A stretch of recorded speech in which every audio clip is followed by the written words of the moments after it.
¿Cómo funciona el dinero en la Fórmula 1?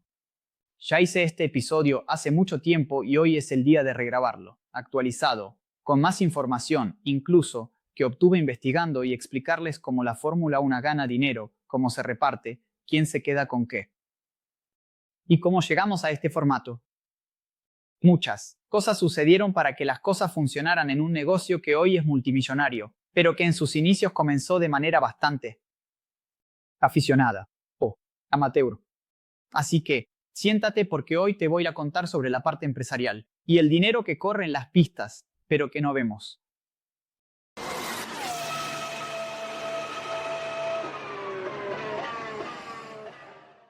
La Fórmula 1 hoy en día, no es exagerado decir, es un negocio multimillonario. Pero, ¿cómo funciona? ¿Quién paga qué a quién? ¿Quién costea la gasolina del safety car? Siempre fue así. Después de todo, semanas atrás, contaste sobre el origen de la Fórmula 1 y dijiste que ya nació noble, que ya nació elegante. Entonces, vamos allá. Durante las primeras décadas, el amateurismo prevaleció, como en casi todos los negocios que están comenzando. Allá atrás, los organizadores de las carreras, porque esto remonta al origen de la Fórmula 1 inclusive. Ya hablé en un vídeo reciente de dónde vino, también una regrabación, y los promotores de los grandes premios que comenzaron organizando las carreras. Y entonces, mucho. Se negociaba con ellos, el equipo, cobrando dinero para correr. ¿Cobrando dinero para correr? Sí, porque vamos a dar 2 pasos atrás. Al principio, los equipos, los pilotos, vivían de los premios, de los grandes premios. Solo que rápidamente quedó claro que en un negocio donde solo quien gana algo, la cosa se volvía insostenible y los equipos iban a empezar a buscar otros lugares para competir. O en el caso, correr donde se pudiera ganar. Como una parrilla vacía. No le interesaba a nadie. De inmediato nació este modelo en el que todos recibían por participar y el bono quedaba entonces a cargo de la victoria. Ganó el Gran Premio. Entonces sí, se llevaba un dinero que se dividía entre el piloto, el dueño del equipo y los mecánicos. Surgiría allí, incluso, antes de la Fórmula 1, en la época de los grandes premios, una importante fuente de ingresos para los equipos y está presente hasta hoy. Pero, con los seres humanos involucrados, evidentemente, ese dinero por la participación no era igual para todos. Había gente que recibía más. Spoiler, todavía reciben hasta hoy. Al principio, en el surgimiento de los grandes premios y también en las primeras décadas de la Fórmula 1, los equipos fabricantes, Maserati, Alfa, Romeo, Ferrari, Taubo, Lego, Bugatti, eran vistos con mejores ojos por los promotores de los grandes premios y entonces recibían más. Ya los participantes, llamados independientes, y por ese lugar entraron los constructores ingleses, eran considerados por quienes organizaban las carreras como secundarios, elenco de apoyo, ese personal que aparece al fondo para hacer número. Esto continuaría así, durante los primeros años de la Fórmula 1, pero el juego comienza a cambiar con la invasión inglesa, no solo en números, sino también en resultados, cuando Cooper BRM. Y luego, Brabham y Lotus comienzan a ganar. Comenzando a ganar y aumentando cada vez más en número, comenzó a quedar evidente para los ingleses que esta minoría, en volumen y ahora también en resultados en la parrilla, no podía ganar más dinero que ellos. Después de todo, pensaron, si la parrilla tiene 24 autos y nosotros somos más de 3/4, si no corremos, nadie corre. Pero eso era difícil de explicar a los promotores de grandes premios que pensaban, Ferrari con toda esa fama, Alfa Romeo, Maserati, Lancia, Mercedes, merecen recibir más dinero. Va surgiendo, entonces, primero, en conversaciones de bastidores y más adelante, una unión formal entre los constructores ingleses para luchar por mejores acuerdos. Cuando el tricampeón Sir Jack Brabham decide retirarse y volver a Australia para cuidar de su granja con la familia. Y vende su parte en el equipo que llevaba su apellido a su socio Ron Taranach. No pasa mucho tiempo y el socio vende su parte. Aún es vendedor de vehículos interesado en las carreras, que ya había intentado ser piloto sin éxito, llamado Bernard Charles Eccleston, tío Bernard. Primero decide poner orden en el equipo y trae a un joven ingeniero sudafricano para encargarse de la parte técnica. Un tal Gordon Murray, de quien mucho hablaríamos en el futuro. Resuelta esta cuestión, el equipo comienza a caminar por sus propios medios y Eccleston empieza lentamente a conversar al oído. Con Ted Meyer, de McLaren, Ken Thiel, de Thiel, Frank Williams. Y con todos, él elegía las mismas quejas. Che, es una joda. Hacemos lo que hacemos, estamos ganando y los tipos reciben más que nosotros. Los tipos, principalmente Ferrari. En ese momento, la Fórmula 1 comenzaba a aparecer en las televisiones y los acuerdos de transmisión se cerraban entre quienes organizaban las carreras y las televisiones. Y Eccleston, junto con los constructores ingleses, seguían pensando que había algo mal en ese modelo. Él pensaba, somos nosotros los que invertimos, somos nosotros los que corremos, somos nosotros los que nos llevamos la fama cuando nuestros pilotos mueren, y son esos promotores de grandes premios los que ahora están vendiendo contratos millonarios para la televisión. A nuestras espaldas. Eccleston, entonces, piensa y propone a sus colegas. ¿Y si nos unimos? Y vamos, entonces, en bloque, a negociar con los promotores de grandes premios, avisándoles que o pagan mejor o no corremos y se quedarán solo con una Ferrari y un puñado de otros autos. Este fue el primer paso, pero muchas cosas vendrían a continuación porque Eccleston apuntaba a algo más grande, quedarse con los derechos de televisión. Pero eso tendría que esperar. La alianza tendría que ser tejida, paso a paso. Para que eso sucediera, una inversión completa. En la lógica, tendría que ocurrir. Hasta ese momento, la Fórmula 1 corría donde hubiera un autódromo interesado en recibirla y pagando algo. Algo, en este caso, que el organizador aceptara pagar. Ese organizador aún vendía cuotas de patrocinio del evento a quien él quisiera. Y los equipos no podían decir nada al respecto. Contra todo, y queriendo cambiar todos estos elementos, nacía entonces la FOCA, la Formula One Constructors Association o Asociación de Constructores de la Fórmula 1, que al principio era esencialmente Eccleston y sus socios ingleses. La cuenta era, si las televisiones están vendiendo nuestro espectáculo por ahí anunciantes y ganando con eso ríos de dinero en un show que nosotros promovemos, es válido que, de ahora en adelante, ese dinero se quede con nosotros. Porque a partir de ahí, con una exposición global, las cifras se multiplicaban. Una cosa era un patrocinador. Pagar para aparecer en un circuito y luego estampar su marca en un periódico de gran circulación y para el público presente en las pistas. Otra, completamente diferente y mucho mayor eran esos carteles, apareciendo para 200 países. No esos carteles, como los adhesivos de los autos. Él también pensó, vamos a poder cobrar mucho más. Para atraer a los constructores ingleses, Eccleston, evidentemente, prometió ventajas. Porque, siéndole un constructor, sabía exactamente dónde apretaba el zapato para cada equipo. Entonces él propuso, ¿por qué ustedes, en lugar de negociar individualmente con el suministro de neumáticos, frenos, combustible, transporte de carga, hoteles, etc., no se unen a mí y me dejan a cargo de todo, y yo negocio? En bloque también las cuestiones relacionadas con los costos. Va a salir más barato para todos nosotros. Él, básicamente, sindicalizó a los equipos de la Fórmula 1. Y empezaron a ver el beneficio de esto cuando los costos comenzaron a bajar, gracias a la fuerza de negociar en bloque. Esto, evidentemente, generó traumas. La temporada de 1982 fue el auge de esta guerra. De un lado, los ingleses, del otro, los equipos de Europa continental. Principalmente, Ferrari, Renault y Alfa Romeo. Con la FIA, o en este caso, la FISA, lideradas por adivinen quién, Jean-Marie Balestre, quedándose del lado del segundo grupo. El gran cambio final de poder vino cuando Ferrari saltó al lado de la FOCA. Y, para eso, Eccleston una vez más tuvo que ser muy astuto. Enzo Ferrari aún estaba activo en las decisiones y sabía del peso de su decisión de pasarse al otro lado. Y cobró caro por eso. Se marcó una reunión y sabiendo que Ferrari no se echaría atrás y les daría una lección a los ingleses, Eccleston fue un día antes, organizó una reunión, negoció todo con el comendador y, teniendo la confianza de los equipos ingleses, aseguró, siempre, he cumplido con lo que prometí a todos. Así que, confíen en mí, que para que Ferrari esté aquí, todo está en orden. Con Ferrari pasando al otro lado, ya no había motivo para discusión y la guerra, que ocurría en ese momento, terminó. La primera consecuencia inmediata, y más visible para nosotros desde afuera, el público, fue el fin de las famosas carreras fuera de campeonato, que eran muy comunes desde el comienzo de la Fórmula 1. Después del surgimiento del Pacto de la Concordia, un documento que existe hasta hoy, evidentemente actualizado, que rige las obligaciones comerciales de la Fórmula 1 y tiene la firma de todos los equipos. Incluso, en el momento de la grabación de este vídeo, el 17 de marzo, tenemos la información de que fue firmado en el Gran Premio de Australia. Su nueva edición, con 11 equipos más la Fórmula 1, quedó vigente. ¿Qué? O corrían todos, o no corría nadie.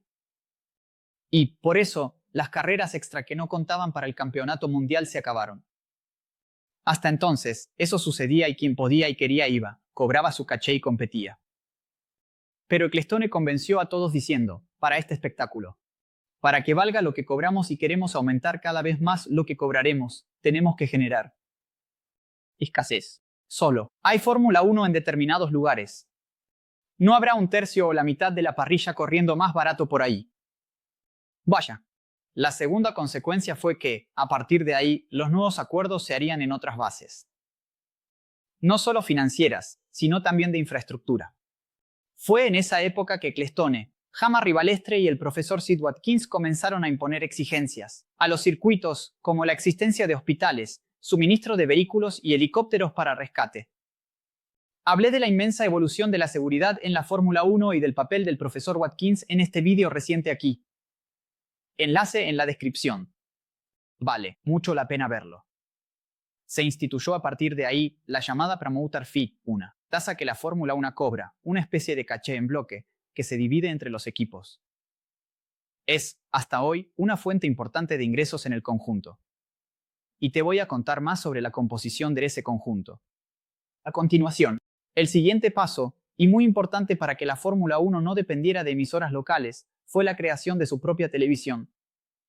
Todavía no estoy hablando de la F1 TV, que tiene que ver con esto, pero vendría mucho después. Ecclestone pensaba, necesito generar mis propias imágenes. Porque el servicio tenía calidad muy dispar de país a país. Y era común que, en una carrera en Brasil, se mostrara mucho de Brasil y casi nada del resto, y lo mismo en Japón, en Italia, etc. Eso podía ser muy bueno para el público local, pero rompía el argumento de venta de Ecclestone para el mundo, diciendo que él promovía el deporte planetario. ¿Por qué? Entonces el anunciante decía que cada pista tiene un tipo de transmisión y prefería anunciarse solo en algunas pruebas. Necesitaba tener un servicio estandarizado de calidad técnica y edición que privilegiara la competencia y no las preferencias nacionales. Otro paso importante fue el alineamiento de los patrocinadores. Hoy, por ejemplo, ves cómo funciona eso. Hay un proveedor oficial de relojes, Tag Heuer. Hay una transportadora oficial, DHL. Hay una aerolínea, Qatar Airways. Hay una cerveza, Heineken. Hay un champán, Moët Chandon, Lotus Vuitton, etc. Marcas que forman parte de acuerdos globales directos con la Fórmula 1. Pero, en el pasado, la Fórmula 1 venía a correr a Brasil y el autódromo tenía sus propios acuerdos. Acuerdos individuales con marcas eventuales, como, por ejemplo, Chevrolet decoraba la torre. Vamos a ver si encontramos una imagen de eso. De repente, la Fórmula 1 tenía una marca de cerveza. Como, no sé, la australiana Foster's, pero en Interlagos o Jacarepaguá aparecía un logotipo de Skoll, etc. Eso ponía a Ecclestone furioso, con razón. Hasta hace poco, este era un punto de fricción, por ejemplo, con Mónaco, que tenía sus propios acuerdos individuales. Y la Fórmula 1 tenía que tragarse eso a regañadientes. Vale, Rodrigo, pero ¿y el dinero? ¿Cómo funciona? Entonces, necesitaba explicarte hasta aquí, para empezar a desmenuzar el pastel. Hoy en día, las principales fuentes de ingresos de la Fórmula 1 son 1. Derechos de televisión 2. La tarifa de promotores que cobran a quienes organizan las carreras para ir a correr allí. 3. Acuerdos globales. 4. Ingresos de F1 TV. 5. Licenciamiento de productos. Y 6. Palcos y tribunas corporativas. Por ejemplo, en este caso, la estrella de Heineken, launches de un eventual banco patrocinador, etc. La Fórmula 1 hoy factura, en total, de acuerdo con el informe publicado a finales de 2024, 3.65%. Miles de millones de dólares. La división de esto Según el mismo documento, es 32,8% para derechos de imagen. Televisión. Es el dinero pagado por cada emisora de cada país para transmitir, para tener derecho a exhibir las imágenes.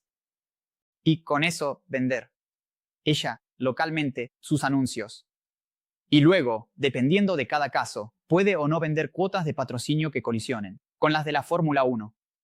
Eso depende de los contratos. En segundo lugar, con 29,5% está la tarifa de promotores, esa tasa que cobra para correr. Cada país paga una cantidad y normalmente, los países del mundo árabe pagan desproporcionadamente más. Por ejemplo, Abu Dhabi, dicen, pone sobre la mesa cada año 80 millones de dólares para cerrar el campeonato. Mientras que Interlagos, por ejemplo, que durante un tiempo fue la última etapa y perdió justamente ese lugar a manos de Abu Dhabi, paga algo entre 20 y 30 millones de dólares. Por último, 18,6% para acuerdos de patrocinio. Por ejemplo, la cerveza, el reloj, la aseguradora, el banco, la compañía aérea, la transportadora. Pero si sumas estos tres principales, te darás cuenta de que no llega al 100%. ¿Dónde están los otros 20? Porque dio más o menos unos 80. ¿Están en la sala oscura de Sandow? No. Son ingresos menores. Por ejemplo, como mencioné, la suscripción de F1 TV, que aún en comparación con todo el pastel, no es muy significativa. O el licenciamiento de productos como videojuegos, Hot Wheels, Lego, además de las ventas de palcos corporativos, Paddock Pass, etc. Todo ese dinero se recauda, se pagan los costos y luego se divide. Y, por supuesto, no es barato organizar la Fórmula 1. Para cada país al que van, las partes esenciales se transportan en 6 aviones jumbo de carga. Equipos de los equipos, motor, chasis y partes indispensables, sin las cuales no pueden correr. Y todo el equipo de F1 TV, la emisora propia. Pero los costos son mucho mayores. En cada país en el que corren, tienen que alquilar un helicóptero. Un buen helicóptero de confianza de ellos, obviamente, con proveedores homologados para producir las imágenes aéreas, siempre con calidad y eficiencia. También gastan, remunerando a la FIA por arbitrar el deporte. Además, evidentemente, de todo el gasto para llevar al personal de la Fórmula 1 y demás. Y tal. De lo que sobra, una parte queda para la controladora, Liberty Media, empresa que cotiza en bolsa, que rinde cuentas por ello y remunera entonces a sus accionistas. Y el resto queda en manos de los equipos. Antiguamente, esta división era radicalmente cruel. Para que te hagas una idea, equipos nuevos que entraron, como, por ejemplo, Toyota en 2002 o en 2010, Keite Home, España, y Virgin, además de Haas, en 2016, en la primera temporada. Porque no habían contribuido el año anterior, ya que estaban comenzando, no recibían el dinero por la participación. Tenían que arreglárselas, gastando para correr el primer año y correr el segundo para recién en el tercero, tener derecho a algo. Eso, de entrada, ya imponía una barrera financiera pesada para cualquiera que decidiera participar. Además, quien no puntuara no tenía derecho al flete, es decir, se las arreglaba para transportar sus cosas. Por todo el mundo. Y ahí razonas conmigo. No puntuó, no debe estar bien en las piernas, no es tan fácil así, conseguir un patrocinador. Y todavía va a tener que costearse la fortuna que es transportar todo este equipo por los 16 países. En esa época. Ahora eso cambió. Además del tope de gastos, resolviendo el problema hacia arriba, porque había algunos equipos que tenían dinero infinito, como Ferrari y Mercedes. También hay por debajo una mayor previsibilidad de ingresos. El dinero se divide en 3 capas diferentes. La primera, igual para todos. Aproximadamente 35 millones de dólares se pagan por participar. Por eso, Haas, Alpine, Ferrari, Williams, Mercedes, todas reciben lo mismo. Pero Ferrari no recibe más. Calma. La segunda capa tiene que ver con la posición en el campeonato de constructores. Ya debes haberme escuchado decir aquí, o en otro lugar, que una posición en los constructores vale alrededor de 10 a 12 millones de dólares más en la cuenta. Por eso, al final del año, a veces allá en Abu Dhabi, una disputa por él. Octavo lugar hace mucha diferencia, porque a veces sumas puntos que cambian tu posición. Y cambiar una posición vale mucho dinero. Que lo diga Alpine, que aquí, en Interlagos 2024, puso a Ocon y Gasly en el podio y saltó de novena a sexta, en los constructores. Y eso, dicen, valió entre 35 y 40 millones de dólares más. Imagina el bono de los dos pilotos. Y en la tercera capa, que aún conserva algunas cosas desagradables del pasado, existe la tasa adicional para equipos históricos. Ahí entra un dinero extra para Ferrari, McLaren, Williams, etc. Hasta antes de la llegada de Liberty Media, cuando Ecclestone todavía mandaba en el parque, esto era tan extraño que Ferrari pasaba varios años sin ganar un campeonato. Y, por lo tanto, en teoría, recibiendo menos, pero, al final de cuentas, todavía se quedaba con más dinero que la campeona. ¿Por qué? Porque era Ferrari. Esto mejoró, se igualó un poco, pero Ferrari todavía recibe bastante más por ser Ferrari. Está bien, Rodrigo, ¿y qué pasa con los equipos? ¿Cómo funciona el dinero? Hoy en día, ustedes ya me han preguntado esto varias veces en los comentarios y en los mensajes directos. Los equipos generan ganancias. Entonces, por primera vez en la historia, sí. ¿Qué pasó? El tope de gastos limitó lo que se puede gastar. Todos los ingresos para desarrollar y operar los autos deben caber en 130 millones de dólares. Además, el costo de viajar por todo el mundo y el salario de todos, menos. Hay 3 excepciones. Por ejemplo, en Martín Martín, probablemente están fuera de este tope. El salario de Nui, el salario de Alonso y el salario de alguien más, no sé, Andy Calvel. Los ingresos de los equipos tienen 3 pilares. El dinero que paga la Fórmula 1, el dinero de los patrocinadores, socios estratégicos y, mucho menor, por eso no es un pilar, la venta de merchandising, camisetas, gorras, etc. El dinero de la Fórmula 1 es esa división del pastel y es una fuente importante de ingresos para los equipos.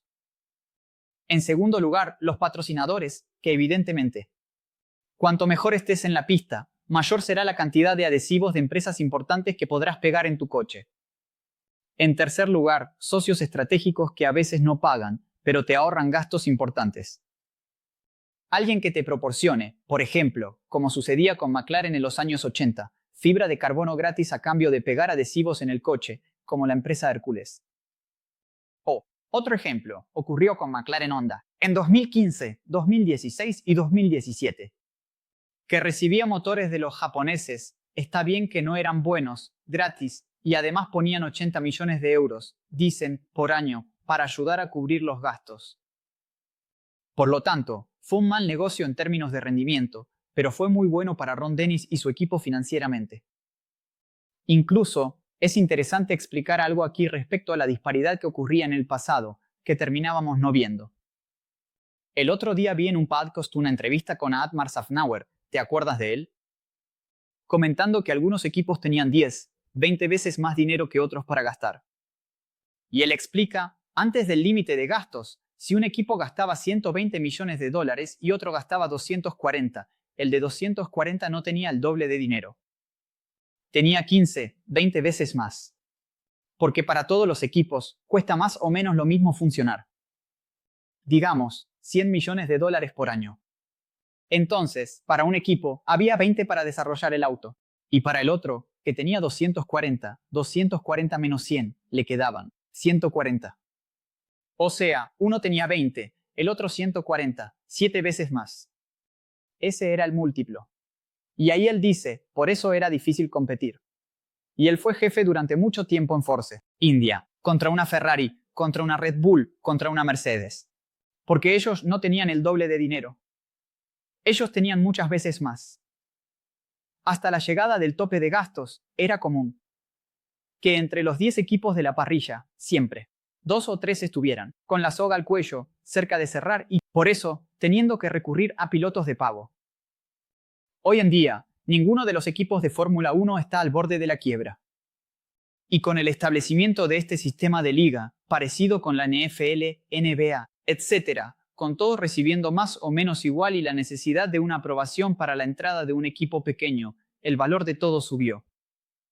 Y, por eso, para entrar en 2026, GM Cadillac tendrá que poner sobre la mesa para dividir entre los 10, 450, 250 mil millones de dólares. Por lo tanto, 45 para cada uno para poder sentarse en la misma mesa. Esto toma en cuenta una estimación de pérdida de ingresos de los otros 10, mientras el pastel no crezca con la llegada del 11º. El nuevo pacto de Concordia ya aumentó ese valor a 600, lo que significa que un nuevo y 12º equipo tendrá que poner esa fortuna sobre la mesa antes de pensar en fabricar su nuevo coche. Desde la llegada del grupo Liberty Media, la Fórmula 1, que siempre generó dinero para el tío Eccleston, se convirtió en una máquina de distribuir dinero para sus accionistas, en este caso, el grupo Liberty, y para los equipos. Entonces, si bien es cierto que Eccleston hizo mucho para llevar el barco hasta 2017, también es verdad que su gestión estaba obsoleta y los estadounidenses que asumieron a partir de ahí llevaron las cosas a otra escala. Y de eso quiero hablar en otro vídeo explicando la explosión de la Fórmula 1 como negocio en los últimos años y lo que se necesitó hacer para llegar allí. De acuerdo, pero antes necesitaba hacer este vídeo introductorio. Y el próximo viene la otra semana, explicando entonces el origen de esto para que entendamos toda la historia de aquí en adelante. Si ya estabas aquí, es una regrabación mejorada. Si acabas de llegar, bienvenido. Es una explicación de la mejor forma que podemos hacer, de cómo funciona este negocio. Este fue entonces otro episodio de Explosivo. Espero que les haya gustado. Deja un like que es gratis, no cuesta nada, y ayuda muchísimo al canal. Hazme ese favor, haznos ese favor. Y te pido que nos dejes tu iPad, esta nueva herramienta aquí de YouTube, para mostrarle al algoritmo que te gustan nuestros vídeos, te gusta nuestro trabajo, y así entiende que puedes recomendarlo a tu amigo, a tu vecino, a tu primo. Solo así seguimos creciendo a galope, como estamos. Y me enorgullece decir, hacemos lo mejor. Y ahora también, la mayor audiencia de Fórmula 1 de Brasil. Porque cuando les pido que dejen un like, ustedes van y lo dejan. Eso hace que tengamos más likes, más comentarios y más hype que canales con 10, 15 veces nuestro número de suscriptores. Se lo debo a ustedes. El canal necesita de dos partes: quién lo hace y quién lo ve. Para no perderte de nada, puedes seguir nuestras redes sociales: Instagram, Twitter, TikTok. Tenemos contenido a toda hora. Enlace, aquí abajo en la descripción. Están pasando aquí los arrobas.